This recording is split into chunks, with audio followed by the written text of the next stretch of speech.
왜 일본은 우리나라를 식민지로 만들려고 했을까요? 우리의 자원을 빼앗아서 그들이 배부르게 편안하게 살기 위해서죠. 그런데 생각보다 여러분들 일제는요 우리보다 강하지 않았어요. 그런데 왜 우리는 나라를 빼앗길 수밖에 없었을까요? 영국, 미국, 러시아가요 우리 조선을요 일본이 가지라고 이야기한 거예요. 안녕하세요. 역사 작가이자 학교에서 역사를 가르치고 있는 유정호라고 합니다. 오늘 저는 안중근 의사에 관련된 이야기를 들려드리고자 이 자리에 왔어요. 저를 고맙게도 여기 불러주신 건 여기 있는 두 권의 책 때문에 저를 불러주셨습니다. 여기 있는 무심코 지나쳤던 우리 동네 독립운동가 이야기는 고등학생들이 꼭 읽어야 하는 필독서로 선정이 되었고 그 다음에 KBS 뉴스에서도 소개가 된 책이고요. 꼬리에 꼬리를 무는 한국의 조약 이야기는 청소년 교양 도서로 선정이 된 책이에요. 이 두 책의 공통점은 바로 나라를 빼앗기고 이 빼앗긴 나라를 되찾기 위해서 노력했던 이야기들이 담겨 있습니다. 즉 독립운동가의 이야기가 담겨져 있는데 그 중에서도 가장 대표적이라고 할 수 있는 안중근 의사의 이야기를 오늘 들려드릴게요. 그런데 안중근 의사가 이토 히로부미를 사살한 것에 대해서 이해하기 위해서는요 그 시대를 먼저 이해할 필요가 있을 것 같아요. 안중근 의사가 살아갔던 시대 19세기 그리고 20세기 초는 어떤 시대였을까요? 또 일본은 왜 우리나라를 식민지로 만들려 했고 우리는 식민지로 전락해야만 했는지 그 과정을 먼저 살펴보도록 할게요. 우리 먼저 19세기와 20세기 초의 사회가 어땠는지를 먼저 살펴볼까요? 자, 19세기와 20세기 초는요, 우리가 제국주의 시대라고 이야기를 해요. 그러면 제국주의라고 하는 게 무엇일까요? 먼저 제국과 식민지에 대한 개념을 알아야 될 것 같아요. 자, 이 시대는요, 크게 나라를 살펴보면 제국이냐 아니면 식민지냐 이 두 개의 나라로만 구분해 볼 수 있어요. 제국이라고 하는 것은요, 무력을 가지고 약한 나라를 침략해서 그들의 자원을 빼앗아서 자신들이 편안하게 배부르게 먹고 살던 나라를 이야기합니다.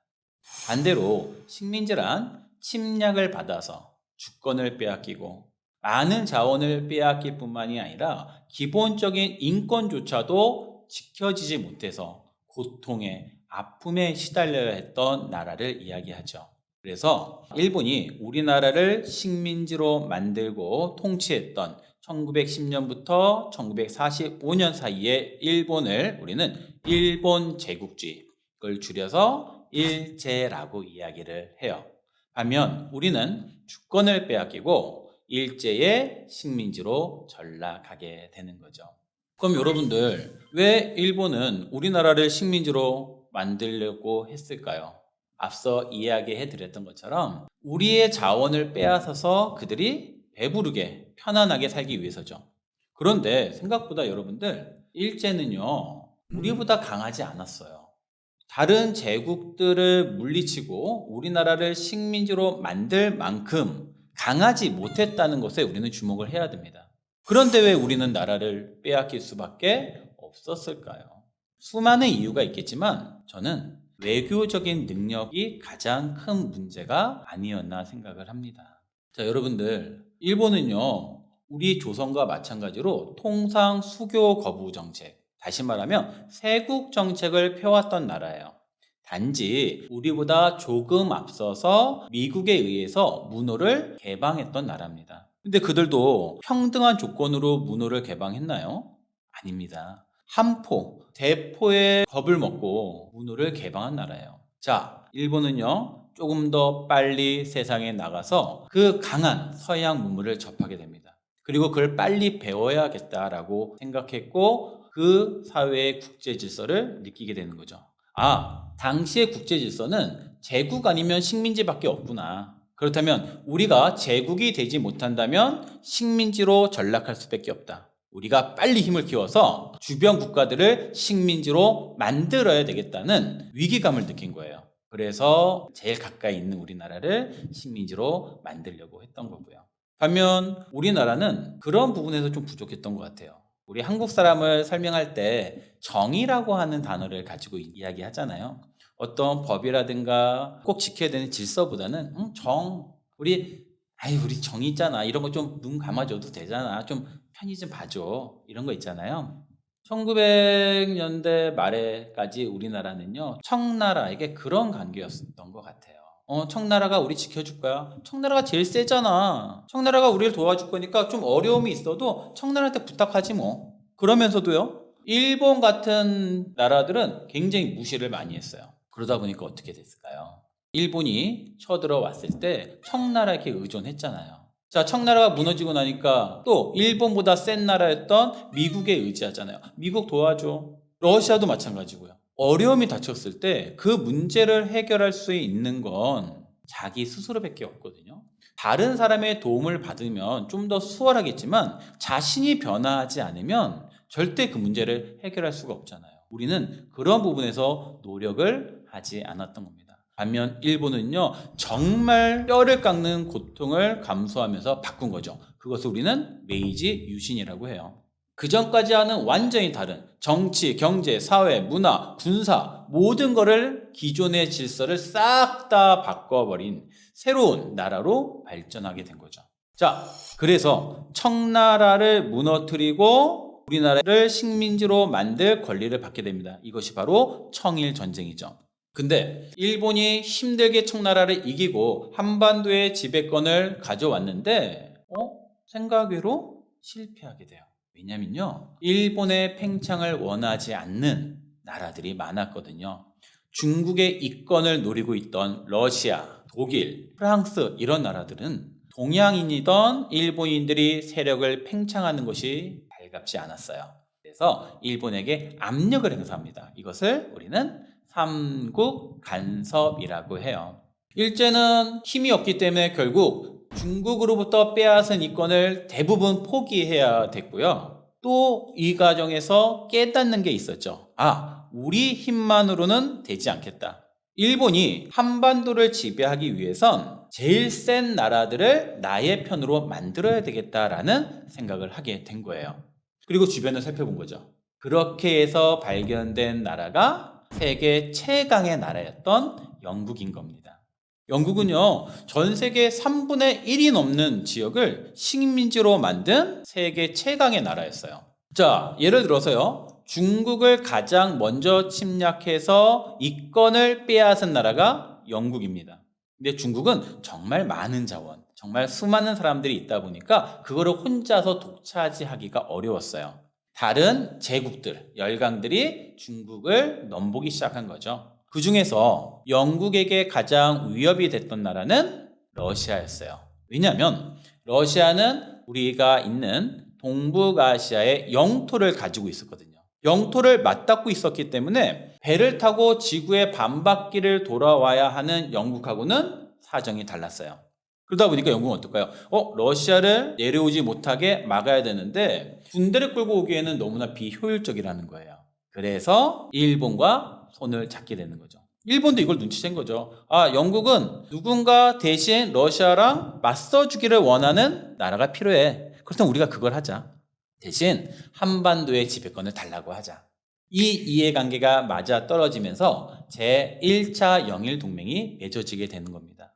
이게 뭐냐면요, 영국 너희 나한테 무기 좀 줘. 전쟁에 필요한 비용 좀 대줘. 그러면 그 무기를 가지고 너희들이 준 돈을 가지고 러시아랑 싸울게. 러시아가 중국으로 내려오지 못하게 막아줄게 라고 하는 게 영일동맹의 핵심이에요.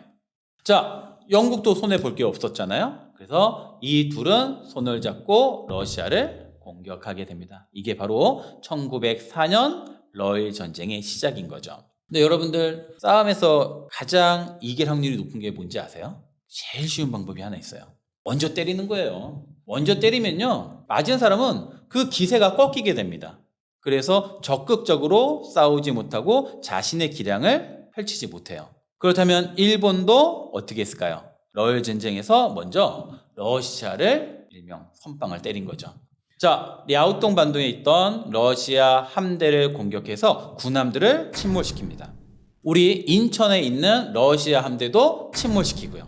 그렇게 되니까 어떻게 돼요? 러시아는요, 일본과 맞서 싸우기 위해서 저 먼 유럽 쪽에 있는 물자를 수천 킬로미터에 달하는 거리를 열차를 통해서 운반해야 됐어요. 우리 러시아 지도를 한번 떠올려 보세요. 러시아의 중심은 어디냐면 유럽 쪽에 있어요. 반면 우리나라가 있는 동북아시아는 아주 변방 지역입니다. 러시아 사람들이 많이 사는 지역이 아니에요. 근데 여기서 전쟁이 일어났다. 그럼 어떻게 되겠어요? 유럽 쪽에 있는 곳에서 물자와 병력을 가지고 와야 되겠죠. 근데 그게 시베리아 횡단 열차를 타고 와도 아주 오랜 시간이 걸리는 거예요. 근데 또 이런 문제도 있네요. 당시 러시아는 부정부패가 많았어요. 그 많은 물자를 가져오는 동안 줄줄줄 새는 데가 많은 거예요. 그러니까 효과적으로 싸우지 못했겠죠. 승기를 누가 잡을 수밖에 없어요? 일본이 잡을 수밖에 없었던 거예요. 그래도 러시아는요, 육군이 활약하면서 일본이 크게 승리하지는 못하게 됩니다. 러시아 육군의 활약 때문에 일제는 고전을 면치 못했고 생각했던 것보다 더 많은 전쟁 비용이 들어가게 된 거예요. 그러니까 일제는 어떤 생각을 할까요? 나를 도와줄 수 있는 나라를 또 만들어야 되겠다. 그 나라를 찾아본 결과 어디였을까요? 바로 미국이에요. 미국도 태평양을 건너서 아시아로 세력을 확장하고 있었던 단계예요. 그러다 보니까 미국과 비밀리에 만나서 협약을 맺는 거죠. 너희들 아시아로 진출하고 싶어? 그러면 너희들이 갖고 싶은 필리핀을 줄게. 대신 한반도는 우리가 가질 거야. 우리가 하는 일에 대해서 관여하지 마. 그리고 무슨 일 있으면 도와줘. 라고 이야기한 거죠. 미국의 입장에서도 손해 볼 게 없잖아요. 아시아로 진출하기 위해서 가장 먼저 맞닥뜨릴 수 있는 일본과 척을 지을 필요는 없겠죠. 그러다 보니까 어떻게 돼요? 가스라, 데프트 이 두 사람은 만나서 비밀 협약을 맺는 겁니다. 이게 가스라 테프트 밀약이에요. 이것은요, 굉장히 나중에 큰 위력을 발휘합니다. 자, 전쟁이 길어질수록 일본은 비용을 감당하기가 어려웠어요. 하지만 영국의 도움이 또 한번 오죠. 영국이 보니까 그래도 일본이 이길 것 같아요. 그래, 확실하게 이제 한반도 너희 가져. 이게 제2차 영일 동맹입니다. 자, 근데 끝나지가 않아요. 그래서 미국한테 이야기죠. 나 러시아랑 이제 전쟁을 끝나고 싶은데 너희가 좀 도와줘. 미국도 거기에 호응을 해서요. 러시아 대표와 일본 대표를 미국의 포츠머스라는 지역으로 불러들이게 되는 거예요. 이 포츠머스는 어떤 특징을 가지고 있냐면요. 미국의 군함을 만드는 장소예요. 그러니까 러시아 대표들이 왔는데 보니까 미국하고 일본이 친한 것 같아요. 근데 또 옆에 보니까 군함을 계속 건조하고 있어요. 미국이 개입하게 되면 러시아는 더 불리해지겠는데? 그러니까 어떻게 돼요? 포츠머스 조약을 통해서 한국, 일본이 가죠. 라고 이야기하게 된 거죠. 자, 그럼 정리 한번 해볼까요? 영국, 미국, 러시아가요, 한반도, 우리 조선을요, 일본이 가지라고 이야기한 거예요.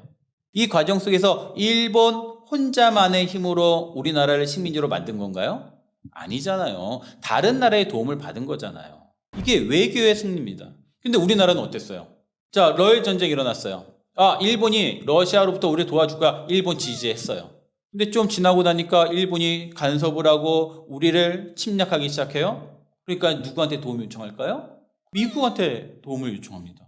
어떤 걸 내세우냐면 미국과 화친 조약을 맺을 때 제 첫 번째 조약이 거중 조정이에요. 어려울 때 서로 도와준다는 내용이에요. 이 거중 조정은요, 미국이 다른 나라랑 조약을 맺을 때마다 늘 통상적으로 쓰는 거예요. 우리 서로 도와주자. 이제 우리 친구야. 이 이상, 이 이하의 뜻도 없어요. 그런데 우리는 그 말을 철석같이 믿은 거죠. 정이 있잖아, 정. 미국이 우리 도와준다고 했잖아. 미국, 우리 어려운데 도와줘. 근데 미국은 지금 어떤 상태예요? 가스라 데프트 미력. 일본을 도와주고 있는 입장인데 우리를 도와주겠어요? 오히려 우리가 일본의 식민지가 되도록 더 나서게 되는 거죠. 그래서 여러분들, 우리는 외교력의 부재로 국제사회의 질서를 제대로 이해하지 못했기 때문에 나라를 빼앗기게 된 겁니다. 자, 그러면 여러분들, 일본은 어떤 방법으로 우리나라를 차근차근 식민지로 만들었을까요? 자, 이 부분이 여러분들 학창 시절에 생각해보면 가장 어려웠던 부분일 거예요. 그런데 세 가지만 기억하시면 될 것 같아요. 자, 첫 번째는요. 일제가 우리나라를 식민지로 만드는 과정을 강도와 똑같은 방법으로 이해하시면 될 것 같아요. 자, 강도, 남의 물건을 빼앗는 존재잖아요. 일본도 우리나라 걸 빼앗기 위해서 식민지로 만든 거고요. 똑같겠죠. 그러면 여러분들, 강도가 제일 먼저 하는 일은 무엇일 것 같아요? 강도는요, 다른 사람에게 도움을 요청하지 못하도록 입부터 막을 거예요. 소리 지르지 못하도록요. 그게 바로 무엇이 될까요? 을사늑약입니다.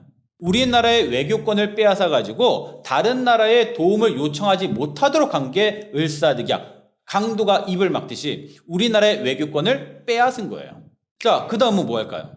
도망가지 못하도록 또는 저항하지 못하도록 손이나 발을 묶어버리겠죠. 그게 어떤 행동으로 나타날까요? 우리나라의 군대를 해산시키는 거죠. 그게 한일 신협약 또는 정미 7조약이라고 이야기합니다. 그 다음에 경찰 해산시키고요. 그러면 이제 소리 못 지르게 입 막았고요. 손발 다 묶어놨어요. 그 다음 뭐 하겠어요? 나머지 하나잖아요. 돈 뺏는 거죠. 그것이 경술국치, 나라를 빼앗기는 과정이 되는 거죠. 그래서 입 막을 때 우리가 저항해서 의병활동이 일어났고요. 군대 해산됐을 때 또 한 번 크게 의병활동이 일어난 거고, 나라를 빼앗겼을 때 크게 한번 활약이 일어나는 겁니다. 우리는 나라를 빼앗기는 것을 무엇이라고 불러야 할까요? 여러 용어들이 있어요. 한일 합방이라고 말하는 사람도 있어요. 근데 한일 합방은 일본이 원하지 않았던 용어예요. 왜냐하면 합방이라고 하는 건 조선과 일제가 대등한 입장에서 통합된다는 의미를 가지고 있어서 일본이 쓰지 않은 단어입니다. 그럼 일본은 뭐라 그랬냐면 병합이라고 하는 단어를 썼어요. 큰 나라가 강한 나라가 약한 나라를 흡수한다는 의미예요. 이거는 기존에 없던 일본이 만들어낸 용어입니다. 그러니까 병합이라고 하는 말을 일본이 만들어낸 병합을 우리가 쓰기가 좀 그렇죠. 그래서 우리는 주로 어떻게 이야기하냐면 경술련에 국가가 치욕을 당했다. 이걸 줄여서 경술국치라고 부릅니다. 나라를 빼앗긴 1910년 8월 29일 그날이 경술국치, 치욕을 당한 날이죠. 이 치욕을 당하지 않기 위해서 수많은 사람들이 일제에 맞서 싸웠고, 그분들을 대표하는 인물이 오늘 제가 말씀드린 안중근 의사가 될 겁니다. 자, 그러면 우리 안중근 의사를 만나러 가기 전에 또 하나 이야기해 볼까요? 마지막 나라를 빼앗기는 그 역사의 현장으로 한번 가보도록 할게요.